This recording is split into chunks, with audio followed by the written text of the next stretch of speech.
approach the most anticipated festival in Trinidad and Tobago, we'd like to take time to review some of the growing trends in the sector and their role in the development and future of Carnival as a viable industry.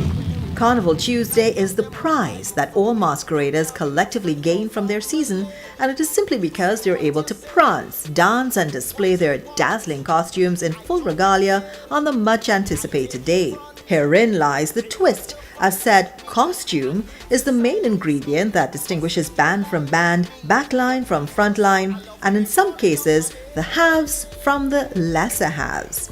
Over the last 20 years, there has undoubtedly been a significant increase in the cost of these lovely gems, and this increase seems to coincide with a decrease in actual attire, at least where the pretty mass bands are concerned.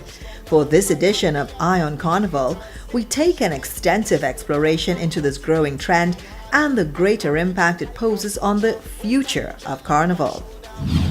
Before the turn of the new millennium, a prolific female carnival prancer could purchase a costume in a popular mass band for $900 TT.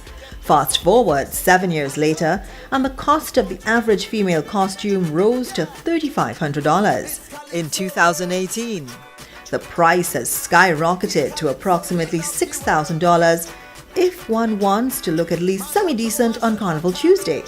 One has to ask, why the hefty cost and when will the increases end?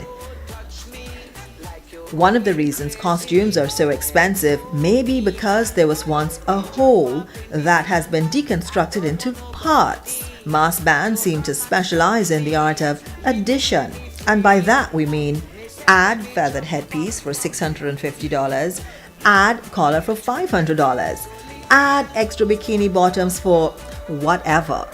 In terms of the male costumes, the price increase is less pungent, but the artistry is almost completely lost.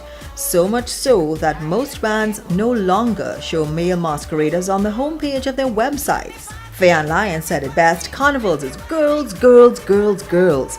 And these lovely ladies seem content to spend a lot of money for one day of bliss, no pun intended, and bling in these exorbitant feathered frocks. For those with slightly skewed priorities and smaller pockets, the option of a carnival loan is always there. However, one would like to think that groceries, rent, and your amenity bills may be more pressing. But we live in a feast today, famine tomorrow society. So who's counting? Literally. The band leaders may argue that the experience and quality of the costumes override the cost, and because many of these establishments source craftsmanship outside the region, shipping and handling can increase the final price tag. Whatever the true reason, this trend leaves observers of the industry concerned, as we may find ourselves spending as much as $20,000 on a backline costume in the near future.